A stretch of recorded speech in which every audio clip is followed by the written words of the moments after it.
మీ ఎలాంటి వ్యాపార ప్రకటనలకైనా వెంటనే మా ఛానల్ సంప్రదించండి. ప్రస్తుతం మనతో పాటు ప్రముఖ ఆధ్యాత్మికవేత్త, astrologer, professor doctor Mullapudi Satyanarayana Murthy గారు ఉన్నారు. గురువుగారితో మాట్లాడేద్దాం. నమస్కారం గురువు. నమస్కారం మణికంఠ గారు. గురుగారు, డిసెంబర్ మాసం విశేషంగా తులారాశి వాళ్ళ పరిస్థితి ఏ విధంగా ఉంటుంది? సంవత్సరం చివరిలోకి వచ్చాం మనం. సంవత్సరం చివరిలో ఎలాంటి ఫలితాలు వీళ్ళు ఎక్స్‌పెక్ట్ చేయొచ్చు అంటారు? తులారాశి వారికి గురుబలం అధికంగా ఉంది. డిసెంబర్ 5వ తేదీ వరకు మనకి గురుడు కర్కాటక రాశిలో కేంద్రంలో ఉన్న కారణంగా హార్ట్ అటాక్లు ఇలాంటి ప్రాబ్లమ్స్తో బాధపడుతున్నటువంటి వాళ్ళు కూడా బతికేసి బట్టగట్టారు. ఏ చిన్న చిన్న స్టంట్లో యాంజియోగ్రామ్లో వేసుకొని బతికి బయటపడ్డారు. అలాగే ఎప్పుడు కూడా గుళ్ళు గోపురాల చుట్టూ తిరిగేటటువంటి తులారాశి వారు ఈ మధ్య నవంబర్ నెలలో, అక్టోబర్ నెలకు ముందు అంతా కూడా పబ్బులు తిరిగేవాళ్ళు. పబ్బులు ఫ్రెండ్స్ అంతవరకు మొదటి నుంచి. ఇప్పుడు కోర్టుల చుట్టూ తిరుగుతారు. అంటే వీళ్ళంతా కూడా తులారాశి వాళ్ళకి కోర్టుల్లో కొన్ని కేసులు పెండింగ్లో ఉన్నాయి. సివిల్ కేసులే. వాళ్ళ తండ్రులు చేసిన తప్పుల వల్ల వీళ్ళ ఆస్తులన్నీ చిక్కుకుపోయి లోజర్స్ వీళ్ళే పాపం. వీళ్ళేదో అక్రమంగా తులారాశి వాళ్ళు అవతరాల మీద కేసులు వేశారని కాదు. ఆ కేసుల్లో కోసం వీళ్ళ ఆస్తి వీళ్ళకి ఇవ్వడానికి బిల్డప్ జడ్జి అనమాట. వీళ్ళది 12 ఎకరాల నేల వీళ్ళది. వీళ్ళు వెళ్ళి మాదని ప్రూవ్ చేసుకోవాలి. బోకరగాడి చేతిలో పెట్టి దానికి జడ్జి అన్ని ప్రూఫ్లు ఇవ్వాలి. లాయర్ ఏమో వీళ్ళ ఫలం కాదని చెప్పేసి వాదించాలని చెప్పేసి డిఫెన్స్ వాళ్ళు రివర్స్ చేయాలని ఇలా ఈ పోరాటాలతో పిచ్చెక్కుతుంది. అందువల్ల మంచి అనుభవం అనేటటువంటిది ఈ తులారాశి వారికి ఈ నెలలో వస్తుంది. ఇక ఆదాయాలు మాత్రం ఏం పర్వాలేదు. కొంతమందికి గోచార రీత్యా ఉద్యోగాలు పోయినాయి కాబట్టి ఖర్చులు కూడా అధికంగా వీళ్ళకు ఉంటాయి. దూర ప్రయాణాలు చేయాల్సినటువంటి అవసరం, కోర్టుకు వెళ్ళాలి కదా. అలాగే ఈ రాశి వారికి అందరికీ కూడా మనకి విద్యార్థులు తీసుకున్నప్పుడు చదువులు బాగా చదువుతారు, మంచి మార్కులు పాస్ అవ్వడము ఇవన్నీ కూడా జరుగుతాయి. అండ్ విదేశాల్లో మంచి పేరు ప్రతిష్టలు వీళ్ళకి అవడం అనేటటువంటిది జరుగుతాయి.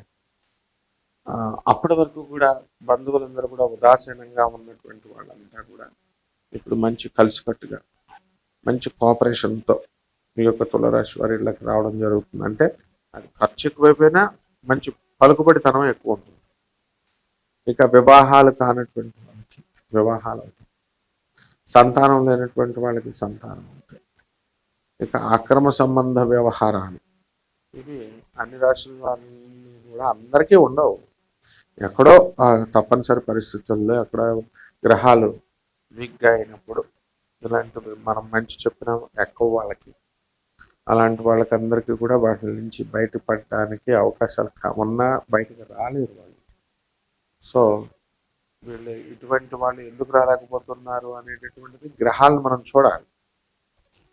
ఇక ఈ రాశి వారు విదేశాలకు వెళ్ళాలి అని అనుకునేటటువంటి వాళ్ళకి విదేశాలకి మనకి లాభంలో ఉన్నటువంటి కేతుగ్రహ ప్రభావం వల్ల వెళ్ళడానికి అవకాశాలు ఉంటాయి.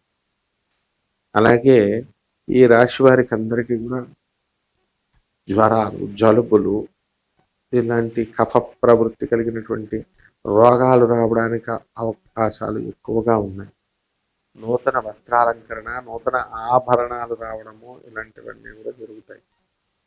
ఆలోచనాపరంగా కూడా వీళ్ళు కాస్త మార్పు వస్తుంది. వీళ్ళ జీవిత భాగస్వాములకు కొంతమందికి ఒంట్లో బాగోకపోవడం వల్ల వీళ్ళు కూడా తిరిగి విసిగిపోయి ఇంకొకళ్ళు ఎవరైనా ఉంటే బాగుండు చూడడానికి, వాళ్ళ ఫ్యామిలీలో బంధువులు ఒకరిద్దరే నేను జాబ్ చేస్తూ నేను ఈ యొక్క కేసులు హాస్పిటల్స్ తిప్పలేకపోతున్నాను, ప్లస్ ఇంట్లో కూడా ట్రీట్మెంట్ అది ఇవ్వాలి కదా అని మదన పడేటటువంటి ఆడకూతుళ్ళు చాలామంది ఉన్నారు. అలాగే ఈ యొక్క హాస్పిటల్స్లో నడుము నొప్పులు ఇలాంటి అన్నీ కూడా జాయింట్ పెయిన్స్ ఇలాంటివి రావడానికి అవకాశాలు అధికంగా కనబడుతున్నాయి. కాబట్టి ఈ రాశి వారంతా కూడా మనము దూరపు ప్రయాణాలకు వెళ్ళినప్పుడు తగినటువంటి జాగ్రత్తలు తీసుకుని వెళ్ళాలి. దైవిక కార్యక్రమాల్లో పాల్గొంటారు. వ్యవసాయం చేసేటటువంటి రైతులు ఎవరైతే ఉన్నారో ఆ రైతులు కూడా బ్రహ్మాండంగా వీళ్ళు సంపాదించడం అనేటటువంటిది చేస్తారు. కానీ ఖర్చులు అధికంగా ఉంటాయి రైతులకు కూడా.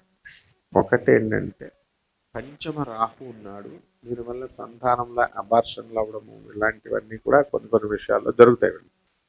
అలాగే షష్టమ శని మంచి హ్యాబిట్స్ని తీసుకొచ్చి ఆరోగ్యాన్ని, లాంగిటివిటీ ఆఫ్ లైఫ్ని పెంచుతాడు మంచి ఫుడ్ హ్యాబిట్స్ని వీటిని నడపడం వల్ల. దాని ద్వారా వీళ్ళకి తాగడము ఇలాంటివన్నీ కూడా వదిలిపడేస్తారు వీళ్ళు. ఇక బిజినెస్ల దగ్గరకు వచ్చేసరికి వైన్ షాపులు, మటన్ షాపులు, పౌల్ట్రీలు ఇలాంటివన్నీ కూడా పెట్టి బాగుపడతారు. And hostels, buildings, builders, coffee మేస్తర్లు, చిన్న చితక ఉద్యోగాల దగ్గర నుంచి పెద్ద పెద్ద వ్యాపారాల దాకా కూడా బ్రహ్మాండంగా పనిచేస్తాయి. అయితే ఎలక్ట్రికల్ షాపులు, మరి అర్థింగ్ పెట్టేవాళ్ళు, పెయింటింగ్ పెట్టేటటువంటి వాళ్ళు వీళ్ళందరూ కూడా సాధిస్తారు. వీళ్ళు మంచిగా డబ్బు అది సంపాదిస్తారు. ఇక సినిమా హీరోలు, సినిమా హీరోయిన్లు, ఈ తులారాశి వాళ్ళు ఎవరున్నారో వాళ్ళు జాక్పాట్ కొట్టడానికి అవకాశం ఉంది. అలాగే రాజకీయ నాయకులకు కూడా వీళ్ళకి పదవులు రావడానికి కూడా చాలా అవకాశాలు ఎక్కువగా ఉన్నాయి. సో విశేషంగా పరిహారాల విషయానికి వస్తే ఎలాంటి పరిహారాలు చేసుకుంటే బాగుంటుంది? ఈ యొక్క తులారాశి వారికి మనకి పంచమంలో రాహు ఉన్నాడు కాబట్టి పిల్లల నుంచి చాలా ఇబ్బందులు పడుతున్నారు వీళ్ళు. పిల్లల ఖర్చులు, వాళ్ళు వీళ్ళని ఎదిరించడాలు, వీళ్ళకి వెనకపోవడాలు ఇలా చేస్తున్నారు. కాబట్టి రాహు జపం చేసుకోవాలా, రాహు స్తోత్రాలు చదువుకోవాలా. రాహుకి కిలోంపావు మినుముల్ని ఆవు పేడ రంగు ఉన్నటువంటి వస్తువుల్ని ఇచ్చి పేద బ్రాహ్మణికి శనివారం నాడు ఉదయం 8 గంటలకి దానం చేసుకోవాలి. అలాగే దశమహావిద్యల్లో ఒకటైనటువంటి బగళాముఖి అమ్మవారి యొక్క హోమాన్ని వీళ్ళు ఇళ్లల్లో చేసుకోవడం ద్వారా కూడా చాలా బ్రహ్మాండంగా ఉంటుంది. అంతేకాదు శనివారము కూడా మనము రావి చెట్టుకి కొంచెం బెల్లం నివేదన చేసి ఆ శివాలయంలో శివుడికి కనుక అభిషేకం చేసిన, లేదా ఆ శివుడికి మనము తైలపుతో శనీశ్వరుడికి అభిషేకం చేసిన సరిపోతుంది. అలాగే మేడి చెట్టుని తీసుకోగా ఆ మేడి చెట్టుకి వీళ్ళు నీళ్లు పోయాలి, రావి చెట్టుకు నీళ్లు పోయాలి. ఆ మేడి చెట్టు చుట్టూ ఓం దత్తాత్రేయాయ నమః అంటూ మేడి చెట్టు చుట్టూ 108 ప్రదక్షిణాలు గురువారం నాడు చేయాలి. అలాగే ఆ గురు చరిత్ర అనేటటువంటి దాన్ని వీళ్ళు పారాయణ చేయాలి. ఆ విధంగా పారాయణ అంటే ఏదో మామూలుగా చదువుకుంటూ వెళ్ళిపోవడం, ఏదో మనసెట్లో పెట్టడం కాదు. మనస్సు, శరీరము, ఆత్మ 3 ఒక లైన్ మీదకి తీసుకొచ్చి చదివినప్పుడు మాత్రమే ఫలితం వస్తుంది. అప్పుడు ఫలితం రాకపోతే అసలు సమస్య లేదనమాట. కాబట్టి ఏదనుకుంటే అది వీళ్ళు బ్రహ్మాండంగా సాధించగలుగుతారు. కాబట్టి ఈ రకమైన పరిహారాలు చేసుకుంటే సరిపోతుంది. ఓవరాల్గా తులారాశి వాళ్ళ పరిస్థితి డిసెంబర్ మాసం ఏ విధంగా ఉండబోతుందో చాలా బాగా వివరించారు. ధన్యవాదాలు. ధన్యవాదాలు.